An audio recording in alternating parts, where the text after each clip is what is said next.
शाम 5 बजे की हर बड़ी खबर देख रहा है इंडिया मेरे साथ। नमस्कार, गुड इवनिंग। आप सभी के साथ मैं हूं मलिका मल्होत्रा। आज की पहली खबर हम कुछ तस्वीरों और सवालों के साथ लेकर आए हैं। तस्वीरें आपको दिखाते हैं और सवाल भी बताते हैं। क्या रईसजादों का गुनाह माफ है?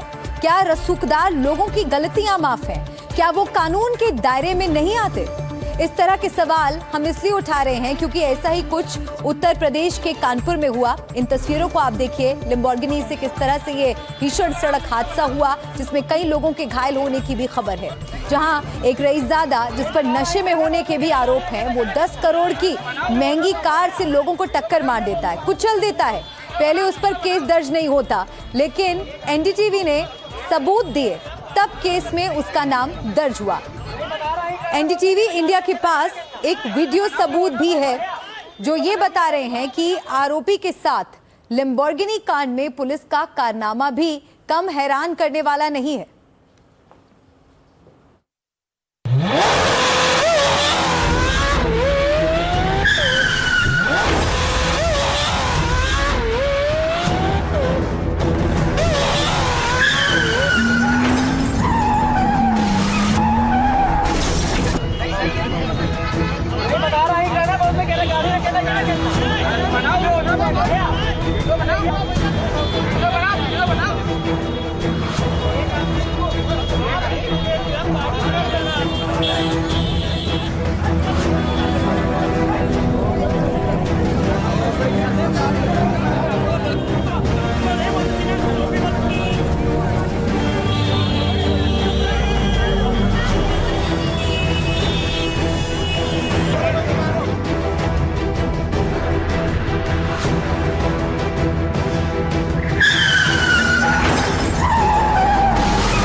आपने कुछ तस्वीरें देखी, अब हम आपको कानपुर के लैम्बोर्गिनी कांड के बारे में विस्तार से बताते हैं। आपको बताते हैं कि कैसे एक महंगी विदेशी करोड़ों की कार से एक्सीडेंट हो जाता है और उसके बाद आरोपी को पकड़ने के बजाय कानपुर की पुलिस आरोपी रईसजादे को ही बचाने में जुट जाती है। ये आरोप आखिर क्यों लग रहे हैं, इसे समझिए।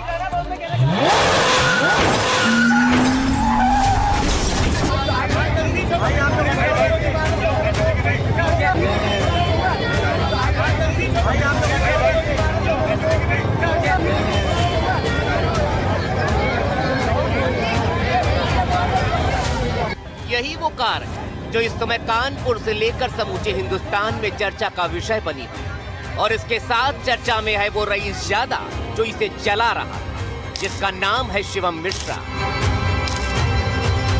रविवार को दोपहर करीब 3:15 बजे कानपुर के ग्वालटोली थाना इलाके के रेव 3 मॉल के पास इसी तरह से शिवम मिश्रा अपनी करोड़ों रुपए की लैम्बोर्गिनी लग्जरी कार को फुल रफ्तार में भगाया जा रहा था। आरोप है कि शिवम मिश्रा नशे में था और उसी नशे में उसकी कार बेकाबू हो गई, जिसने पहले एक ऑटो रिक्शा और उसके बाद बुलेट पर बैठे एक शख्स को जोरदार टक्कर मारी और फिर आगे जाकर एक पोल से टकरा कर रुक गई। उसके बाद तो वहाँ हाहाकार मच गया क्योंकि रईसजादे की रफ्तार वाली हरकत से 3 लोग घायल हो चुके थे। वहाँ रोना पिटना मच गया। बुलेट तो कार के नीचे ही दब गई थी। हम लोग जा रहे थे ऑटो में, ऑटो मार दी मेरे और ये अंदर टेढ़ा हो गया। इतनी महंगी गाड़ी ली है। हम फुटपाथ के किनारे पे खड़े हुए थे, गाड़ी आई, टक्कर हो गई। चश्मदीदों को आपने सुना, वो हादसे की पूरी कहानी बयां कर रहे हैं। बता रहे हैं कि कैसे शिवम मिश्रा ने कार से लोगों को कुचल डाला, लेकिन पुलिस को ये सब सुनाई नहीं दिया और ना ही उन्हें कुछ दिखाई दिया। उन्हें पता ही नहीं चला कि आखिर एक्सीडेंट किसने किया। उन्हें अब तक मालूम ही नहीं है कि कार में कौन कौन बैठा था, ड्राइविंग सीट पर कौन था। हम ऐसा क्यों कह रहे हैं तो उसके पीछे है लैम्बोर्गिनी टक्कर कांड पर कानपुर पुलिस की दर्ज की गई एफआईआर। इस एफआईआर में आप कानपुर पुलिस का लैम्बोर्गिनी कांड वाला कारनामा देख लीजिए। एफआईआर में कार नंबर TL11CF4018 लिखा है, लेकिन उसके बाद एक्सीडेंट करने वाले का नाम नदारत है। वो अज्ञात बना हुआ है। पुलिस को पता ही नहीं चल पाया कि कार आखिर चला कौन रहा था। कल थाना ग्वालटोली क्षेत्र में एक लैम्बोर्गिनी से एक एक्सीडेंट की घटना घटित हुई थी। इस सूचना पर तत्काल आवश्यक कार्रवाई की गई थी। जिनको चोट लगी थी उनको हॉस्पिटल भेजा गया था, इलाज कराया गया था। इस प्रकरण में अभियोग पंजीकृत कर लिया है, विवेचना की जा रही है। विवेचना के क्रम में जो भी दोषी होंगे उनके विरुद्ध सख्त कार्रवाई की जाएगी। सुना आपने, जबकि कानपुर के बड़े तंबाकू कारोबारी के मिश्रा के बेटे शिवम मिश्रा को जिस समय कार से उनके बाउंसर्स निकाल रहे थे, उस समय का वीडियो एनडीटीवी इंडिया के पास भी है, जिसपे साफ साफ दिख रहा है कि कार शिवम मिश्रा ही चला रहा था, जो कार में फंस गया था और इसीलिए उसके बाउंसर्स ने मशक्कत करके उसको बाहर निकाला। लेकिन पुलिस जाने ये सब क्यों नहीं देख पा रही थी, या फिर चाह कर भी देखना नहीं चाहती थी। लेकिन जब एनडीटीवी इंडिया पर शिवम मिश्रा का लैम्बोर्गिनी कांड वाला वीडियो हमने दिखाया, उसके बाद कानपुर पुलिस के आला अधिकारी भी जागे, तब जाकर आरोपी शिवम मिश्रा का नाम एफआईआर में दर्ज किया गया। जो एक्सीडेंट होने के बाद उसको उनके जो बाउंसर थे 2 लड़के, उन्होंने उनको बाहर निकाला है गाड़ी से और उनको ये बताया गया है कि उनका कोई मेडिकल इश्यू था, तो उनको भी प्राथमिक उपचार के लिए भेजा गया है और एक्सीडेंट का अभियोग पंजीकृत करने के बाद अब उनका नाम उनका सामने आ गया है। आगे सारी विधिक कार्रवाई की जाएगी। शिवम मिश्रा के खिलाफ क्या मुकदमा लिखा जा रहा है? पहले जो है, क्योंकि जो तौफीक थे उनके द्वारा नाम नहीं बताया गया था, तो एक्सीडेंट का मुकदमा पंजीकृत हो गया था। हमारी जांच में ये पता लगा कि जो चालक है वो शिवम मिश्रा है और अब उनका नाम जो है प्रकाश में आ गया। देर आए दुरुस्त आए, लेकिन रईस जादे के एक्सीडेंट कांड में पुलिस के कारनामे का कमाल यही खत्म नहीं होता।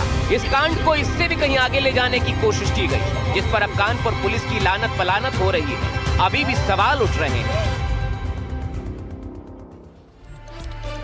अब सवाल ये भी उठता है कि आखिर पुलिस ने एफआईआर में आरोपी शिवम मिश्रा का नाम पहले क्यों दर्ज नहीं किया? क्या रसूखदार लोगों के सामने आम आदमी की शिकायत के कोई मायने नहीं? इतना ही नहीं, एक्सीडेंट के बाद पुलिस ने ऐसा कुछ और भी किया जिसकी वजह से वो सवालों के घेरे में है। सवाल ये है कि क्या उनके ऊपर कोई दबाव था? अगर दबाव था या है तो किसका? अन्यथा आरोपी का नाम एफआईआर में पहले दर्ज क्यों नहीं हुआ?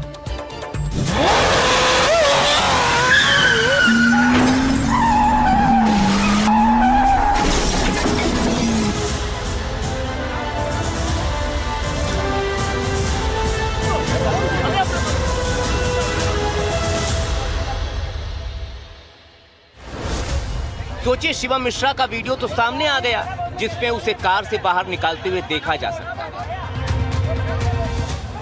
यही वो करोड़ों की लैम्बोर्गिनी कार है जो जिधर से भी गुजरती है चर्चा का विषय बन जाती है। तो यहाँ तो इसने एक्सीडेंट ही कर दिया। यहाँ काली वर्दी में शिवम मिश्रा के 4 बाउंसर्स आप साफ देख सकते हैं। ये 1, 2, 3 और 4। इनमें से एक बाउंसर पहले शिवम मिश्रा को कार से बाहर निकालता है और उसके बाद 2 बाउंसर उसे हाथों में उठाकर दूसरी कार में शिफ्ट करते नजर आ रहे हैं। ये सब यहाँ मौजूद हर व्यक्ति ने देखा। ये देखा कि यहाँ 4 बाउंसर्स मिलकर शिवम को बाहर ले गए।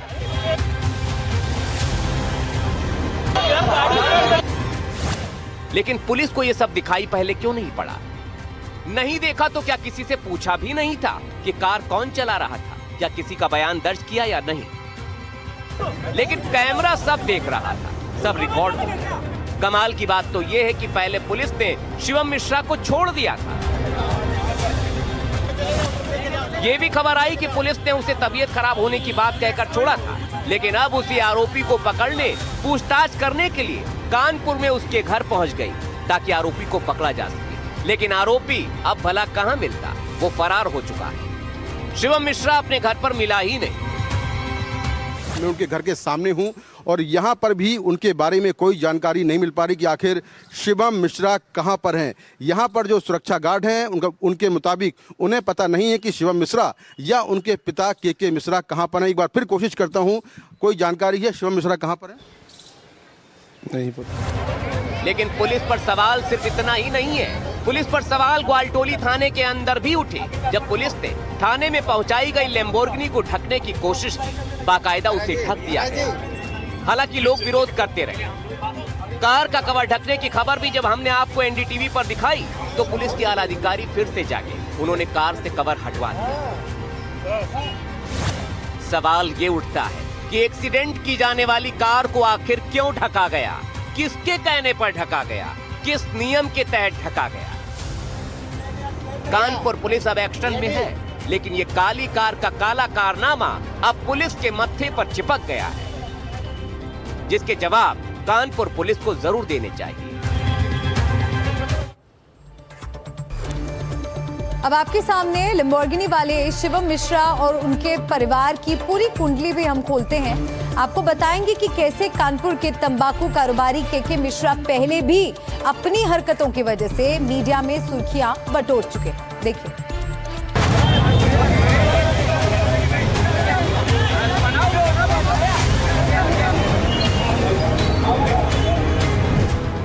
शिवम मिश्रा और उनका परिवार महंगी गाड़ियों का शौकीन है। उनके परिवार की हर गाड़ी का नंबर 4018 ही रहता है और जिस कार से एक्सीडेंट हुआ उसका नंबर भी 4018 पर ही खत्म होता है। शिवम मिश्रा की काली कार के कोहराम के अलावा उनका परिवार और उनसे जुड़ी कंपनी पहले भी आयकर के रडार पर रही है। साल 2024 में इन्हीं शिवम मिश्रा के दिल्ली से लेकर कई ठिकानों पर इनकम टैक्स की भारी रेड पड़ी थी। शिवम मिश्रा का नाम विवादों में पहली बार नहीं है। इसके पहले मार्च 2024 में उनके इसी घर में छापेमारी हुई थी। केवल यहाँ नहीं बल्कि दिल्ली, मुंबई, गुजरात और कानपुर में 20 ठिकानों पर इनकम टैक्स डिपार्टमेंट ने छापेमारी की थी। उस समय शिवम के पिता यानी के मिश्रा के कई ठिकानों से मिलाकर उसकी कीमत करीब 10 करोड़ रुपए से भी ज्यादा बताई गई है। इसके अलावा करोड़ों रुपए की ज्वेलरी और 7 करोड़ रुपए भी जब्त किए गए थे। पता चला था कि तंबाकू बनाने वाले के मिश्रा की company Banshidhar tobacco private limited ने 100 से 150 करोड़ रुपए की आय को सिर्फ 25 करोड़ ही दिखाया था। उन्हीं आरोपों के बाद मार्च 2024 में उनके घर पर छापेमारी हुई थी। अब देखना ये होगा कि शिवम मिश्रा की लैम्बोर्गिनी कांड के बाद अब पुलिस का अगला कदम क्या होगा। इंसाफ जीतेगा या रसूख। इस पूरे केस की पड़ताल के लिए हमारे संवाददाता अजय दुबे भी मौके पर पहुंचे, जहां उन्होंने चश्मदीदों से बातचीत की। उनसे जाना कि आखिर असली माजरा है क्या, कैसे एक्सीडेंट हुआ और उसके बाद क्या कुछ हुआ। कानपुर की सड़कों पर कल हंगामा मचाने वाली, कई लोगों को घायल करने वाली लैम्बोर्गिनी कार इस समय कानपुर के ग्वालटोली जो पुलिस स्टेशन है वहां पर मौजूद है। गाड़ी को आगे से देखिए, स्केचेस पड़े हैं, क्रैक्स बने हुए हैं। ये इसलिए हुआ कि कल के दिन जो दुर्घटना घटी, जिस तरीके से इस कार से तमाम लोगों को कचरा गया, 6 लोग जो थे वो घायल हो गए, स्पॉट पर गंभीर रूप से घायल हो गए, उन्हें अस्पताल लेकर जाया गया। जो ड्राइवर था वो गाड़ी में मौजूद था और देखिए ये कांच टूटा हुआ है, ये कांच अंदर का टूटा हुआ है, पूरा कांच अंदर बिखरा हुआ है। क्या कुछ कल हुआ था, प्रत्यक्षदर्शी हैं वो हमें बताएंगे। आपका क्या नाम है भाई? शाहनवाज जी, क्या हुआ था कल, जरा बताइए। कांच भी टूटा दिख रहा है, गाड़ी इतनी बुरी स्थिति में दिख रही है। सर मैं अपने घर पे था, मेरे दोस्त ने मेरे को फ़ोन करा कि मैं फूलमती पार्क के पास खड़ा हुआ हूँ, आ जाओ यार करबला चलना है। हमने कहा ठीक है चलो आते हैं। बस मैं जैसे ही पहुँचा हूँ 2 मिनट खाली मैं लेट हुआ था, देखा था ये गाड़ी भिड़ गई। मेरे दोस्त का एक्सीडेंट हुआ, मेरे दोस्त के यहाँ पैर पे चोट लगी हुई है और पैर में बहुत सूजन भी आ गई है। और इस कार के नीचे एक बुलेट दबी हुई थी, बुलेट भी दबी तो मेरा दोस्त एक किनारे खड़ा हुआ था, उसकी भी बहुत तगड़ी चोट आ गई। तो हमने उससे पूछा कैसे क्या हुआ, कहीं ये गाड़ी आ रही थी बहुत स्पीड में ये गाड़ी आ रही थी और मैं डिवाइडर पे खड़ा था। ये गाड़ी डिवाइडर तक के क्रॉस कर गई थी, डिवाइडर के ऊपर क्रॉस करी, ये चढ़ गई, जब उसकी चोट लगी जाके वो दीवार में लड़ गया जाके। तकरीबन कितने लोगों को घायल किया इस कार ने, क्या देखा आपने? हमने ये देखा कि 2 लोग घायल थे वहाँ पे, विशाल त्रिपाठी थे और मेरा एक दोस्त था तौसीफ, और उसको चोट भी लगी अच्छी खासी। कांच भी तोड़ दिया गया। क्या आपको नशे में लगे? आप लोगों ने देखा था अपनी आंख से निकलते हुए? तो आंख से नहीं देखा, जब मैं आया हूँ तो देखा कांच जिसका टूटा हुआ था। तो हमने पूछा कि कांच कैसे टूट गया, कहा गया था गुम्मे से तोड़ा गया। तो उनको गोद में लाद के फिर उनको ले गए अस्पताल वगैरह ले गए। बुलेट पूरी इसकी गाड़ी के नीचे दबी हुई थी, बुलेट का पूरा पहिया दबा हुआ था और इसका टायर भी फट चुका है, अगला टायर इसका फटा हुआ था राइट साइड का। और मेरा दोस्त भी घायल था, उसको बहुत चोट लगी थी। तो ये प्रत्यक्षदर्शी हैं जो क्या कुछ कल घटनाक्रम इन्होंने देखा उस बारे में तमाम जानकारी दे रहे हैं। वीडियो जर्नलिस्ट राजेश गुप्ता के संग अजय दुबे, NDTV इंडिया, कानपुर। सियासी प्रतिक्रियाएं भी आ रही हैं। इस पूरे मसले पर समाजवादी पार्टी के मुखिया अखिलेश यादव ने भी कड़ी कार्रवाई की मांग की है। कानपुर की घटना बहुत दुखद है। कानपुर की घटना बहुत दुखद है, जिसमें जाने गई हैं और जो गाड़ी चलाने वाले कार्रवाई हो, कानूनी कार्रवाई हो और सरकार पक्षपात न करे। सरकार पे हमेशा आरोप लगता है कि वो पक्षपात करते हैं। अपने लोग होंगे तो बुलडोजर नहीं चलेगा, अपने लोग होंगे तो एफआईआर दर्ज नहीं होगी, अपने लोग होंगे तो जेल में सुविधा मिलेगी। इसलिए सरकार को पक्षपात नहीं, न्याय करना चाहिए और जान गई है, कड़ी कार्रवाई हो।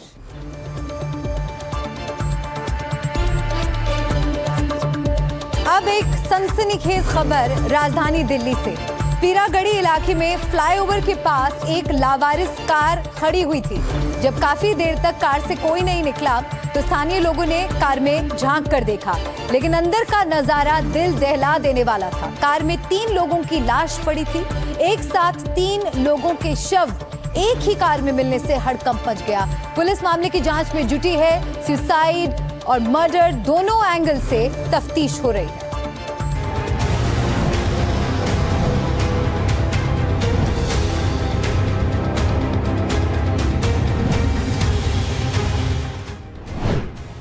एक कार और 3 लाश, हत्या या फिर आत्महत्या? सफेद रंग की इस कार को देखिए, टाटा कंपनी की टिगोर कार। वैसे तो साधारण सी लग रही है, लेकिन इस गाड़ी के अंदर सवारी नहीं बैठी थी, बल्कि इसमें लाशें मिली। एक नहीं 3 लाशें इस गाड़ी से मिली हैं। घटना के बाद राजधानी दिल्ली के पीरागढ़ी इलाके में हड़कंप मच गया। पीरागढ़ी फ्लाईओवर के पास खड़ी इस कार में 3 लोगों के शव मिले। ये सूचना मिलते ही आसपास के इलाके में सनसनी फैल गई। लोगों की सूचना पर पहुंची पुलिस टीम ने मामले की छानबीन शुरू की। पुलिस के साथ साथ फॉरेंसिक टीम भी मौके पर पहुंची। कार में मृत मिले 3 लोगों में से 1 महिला और 2 पुरुष थे। जिस कार से 3 शव बरामद हुए उसकी हम आपको तस्वीर दिखा देते हैं। DL7CU 6492 इस गाड़ी का नंबर है। और इस गाड़ी के अगर अंदर की हम आपको तस्वीर दिखाएं तो आप यहां पर देख पाएंगे कि गाड़ी के अंदर जो एक हेलमेट है वो रखा हुआ है और जो गमछा है वो यहां पर रखा हुआ है, और इसके साथ साथ महिला का स्वेटर जो है वो भी रखा हुआ है। और जिन लोगों के शव इस गाड़ी से बरामद हुए हैं उनकी पहचान की अगर बात की जाए तो उनके नाम रणधीर सिंह, लक्ष्मी सिंह और शिव नारायण के रूप में हुई है। मृतकों की पहचान 76 साल के रणधीर, 47 साल के शिव नरेश सिंह और 40 साल की महिला लक्ष्मी देवी के रूप में हुई है। पुलिस ने पूरे मामले की तफ्तीश शुरू कर दी है। दिल्ली पुलिस के मुताबिक आत्महत्या का मामला लग रहा है। कहा जा रहा है कि कुछ पीकर तीनों ने जान ली है। शव पोस्टमार्टम के लिए भेजा गया है। पुलिस आत्महत्या के कारणों का पता लगा रही है। ये अराउंड 4 बजे हमें कॉल मिली थी कि एक गाड़ी है उसमें रिस्पॉन्ड नहीं कर रहे हैं, 3 लोग हैं। तो जब वहाँ पे देखा तो 3 बॉडीज़ थी और उसके बाद फिर उनको आइडेंटिफाई किया गया एंड फर्दर इन्वेस्टिगेट कर रहे हैं हम लोग। इसमें एक फीमेल है, 2 मेल हैं और इन्हीं के जो फर्दर रिलेटिव्स वगैरह हैं उनसे जानकारी और ली जा रही है कि क्या घटनाक्रम रहा होगा। सो बाकी चीज़ें देख रहे हैं हम लोग, टेक्निकली भी देख रहे हैं चीज़ों को, CCTVs भी देख रहे हैं। We are trying to find out what happened and पूरा घटनाक्रम क्या रहा। लेकिन जब NDTV की टीम ने मृतक रणधीर के परिवार वालों से बात करने की कोशिश की तो परिवार ये मानने को हरगिज तैयार नहीं हुआ कि वो आत्महत्या कर सकते हैं। परिवार का ये भी दावा है कि वो किसी भी तरह से परेशान नहीं थे और आर्थिक रूप से काफी मजबूत हैं।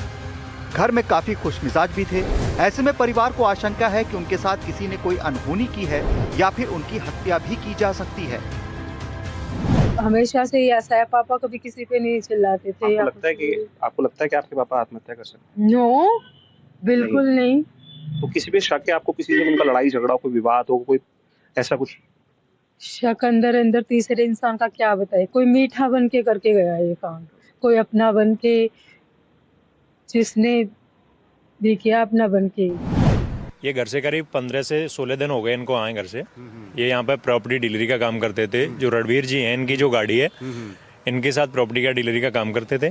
कल सुबह रविवार को सुबह करीब 7:30 बजे घर पे बात भी हुई थी माइन जी से। उनसे बोला भी कि मैं किसी प्रॉपर्टी के काम से बाहर जा रहा हूँ, आप मुझे अभी कॉल मत करना, शाम को हम बात करते हैं। उसके बाद में कोई बात नहीं हुई है। शाम को करीब 6 बजे यहाँ से सूचना मिलती है प्रशासन के द्वारा, थाने से फोन जाता है कि आपके जो शिव नरेश जी हैं उनका एक्सीडेंट हो गया है, उनकी हालत सीरियस है, आप आ जाइए प्लीज। इसके बाद में फोन कर दिया जाता है। उसके बाद हम सब लोग गांव से आते हैं। यहाँ के पता चलता है कि उनकी हत्या कर दी गई है।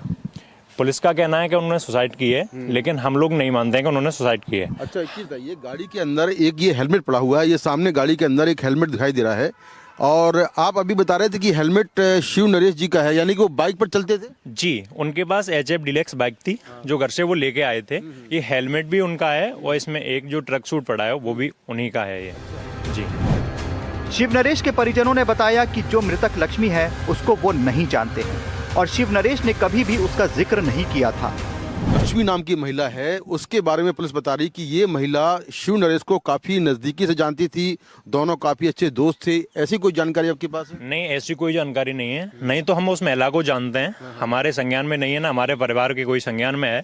और अभी जो पुलिस बता रही है कि शिव नरेश का उनको जानते थे, अभी पुलिस भी क्लियर नहीं कर पाई है कि वो लक्ष्मी नाम क्लियर कर दिया है, ये भी नहीं पता पड़ा है कि वो कहाँ से है, कौन है।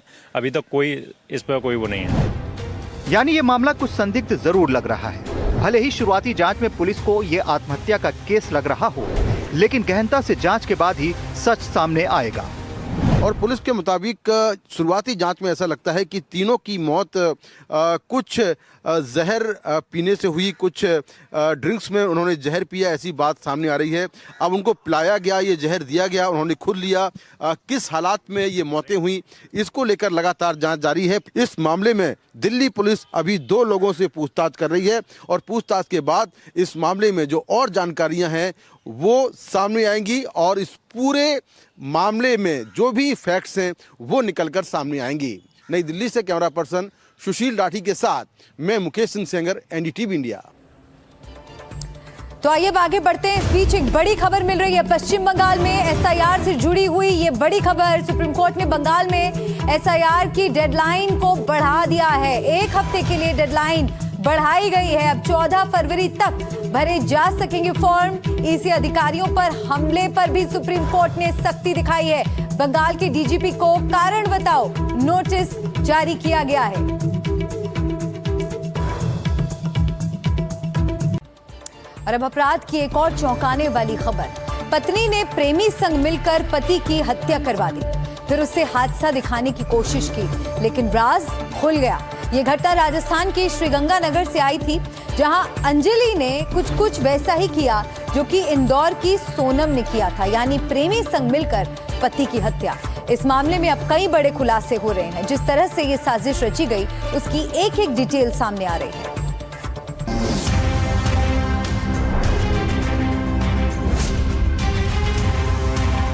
पति मरता रहा, अंजलि देखती रही।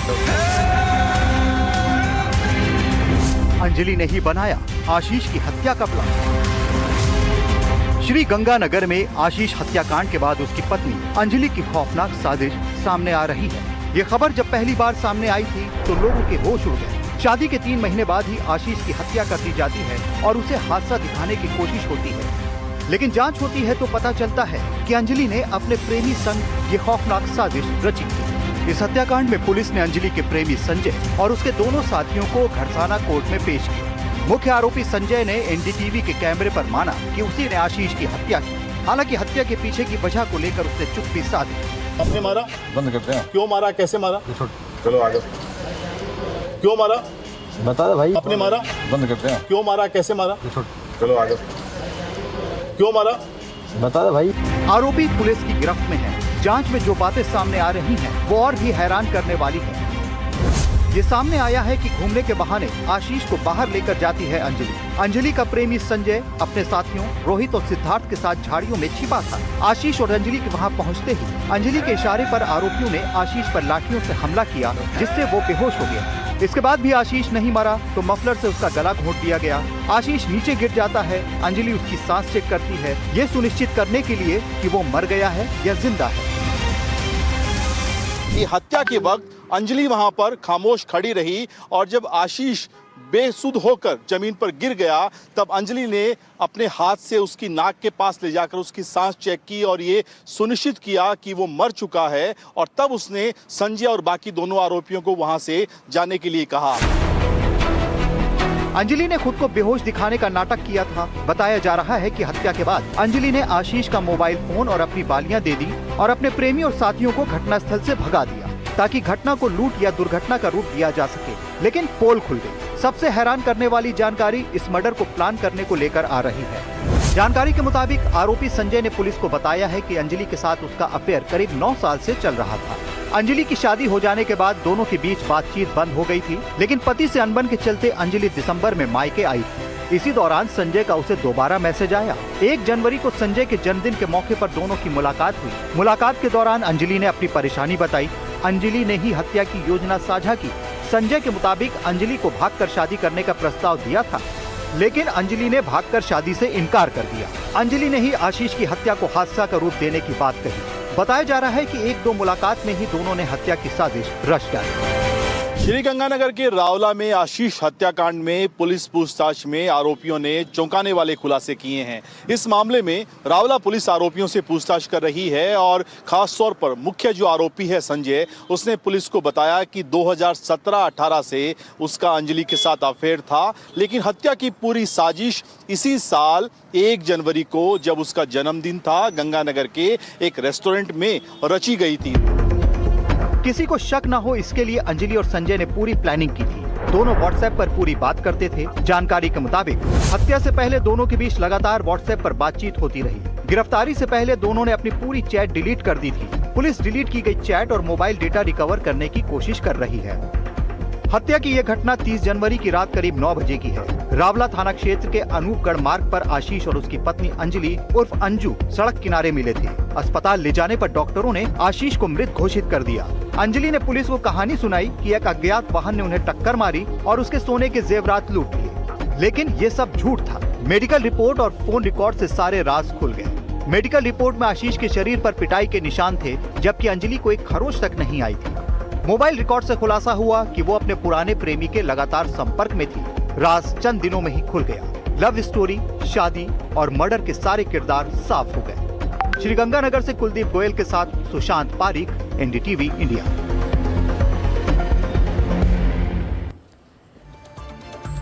बात करते हैं लखनऊ की, जहां की किंग जॉर्जेस मेडिकल कॉलेज की मजारों का मामला बढ़ता जा रहा है। पहले केजीएमयू प्रशासन ने 6 मजारों को 15 दिन का नोटिस दिया था। आज दूसरा नोटिस जारी कर दिया गया। वहीं एक मजार प्रबंधक ने भी नोटिस चस्पा कर दिया। नोटिस के बाद फिर से नोटिस गया है।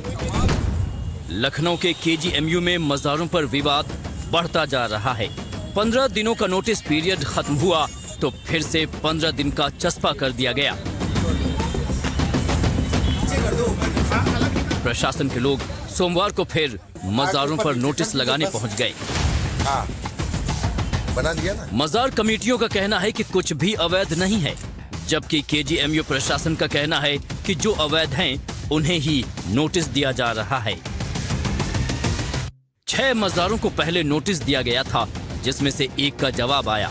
जिस एक मजार की ओर से जवाब आया उसने भी नोटिस लगा दिया, जिसमें केजीएमयू प्रशासन के नोटिस को गलत बताया। नोटिस में जवाब देते हुए लिखा गया है कि केजीएमयू प्रशासन का जो नोटिस है वो पूर्णतः भ्रामक, वो असत्य तथ्यों पर आधारित है और दुर्भावना में आकर ये निर्गित किया गया है। जबकि केजीएमयू प्रशासन का जो नोटिस है वो कैंपस में मजारों को अवैध बता रहा है। वो वर्शिप एक्ट का भी पूरी तरीके से दुरुपयोग है। तो वहीं केजीएमयू प्रशासन का कहना है कि सिर्फ एक जवाब आया है, वो भी संतोषजनक नहीं है। हमने 6 मजारों को नोटिस 22 और 23 जनवरी को दिया था। 5 ने तो कोई भी जवाब नहीं दिया है। एक जो न्यू ऑर्थोपेडिक्स विंग में है उनका एक जवाब आया है, लेकिन वो जवाब संतोषजनक नहीं है, क्योंकि उन्होंने ये दावा किया है कि 1947 से पहले की उनकी मजार है, जो प्लेस ऑफ वर्शिप एक्ट है उससे वो प्रोटेक्टेड है, ये कहने का प्रयास किया उन्होंने। लेकिन उन्होंने उसके संबंध में कोई भी साक्ष्य दस्तावेज नहीं लगाए हैं जो ये साबित करता हो कि 1947 से पहले का हुआ है। केजीएमयू कैंपस में 6 अवैध मजारों को चिन्हित करते हुए बीते 22 जनवरी को नोटिस जारी करके हटाने के निर्देश दिए थे। पहले नोटिस का कोई जवाब न आने पर दोबारा नोटिस दिया गया है।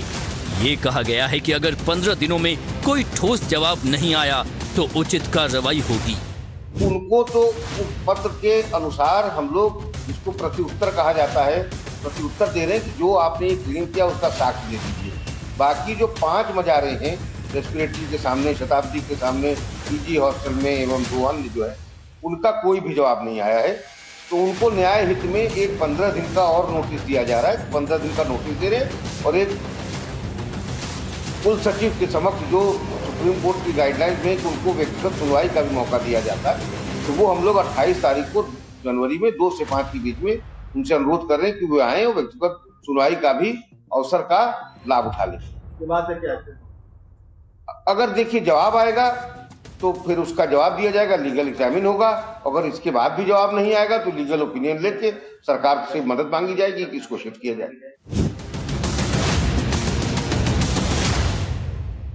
केजीएमयू प्रशासन का कहना है कि शाहमीना और हरमैन साहिब दरगाह को नोटिस ना तो पहले दिया गया था न अब दिया गया है।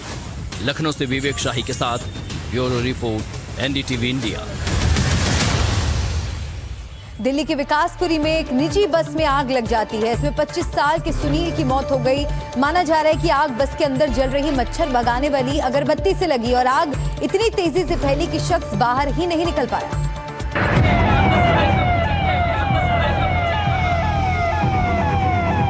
दिल्ली में सड़क किनारे बर्निंग बस, अगरबत्ती की चिंगारी से बस हुई खाक। बस के साथ जिंदा जल गया हेल्पर। दिल्ली की सड़क पर धू धू करके जलती हुई इस बस की तस्वीरें बेहद खौफनाक हैं।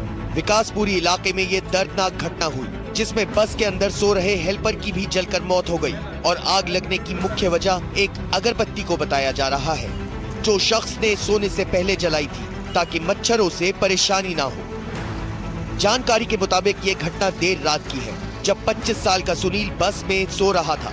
मच्छरों को भगाने के लिए रोज की तरह उसने अगरबत्ती जलाई, लेकिन कल उसी अगरबत्ती ने उसकी जान ले ली। आग इतनी तेजी से फैली कि सुनील के पास बाहर निकलने का कोई मौका नहीं मिला।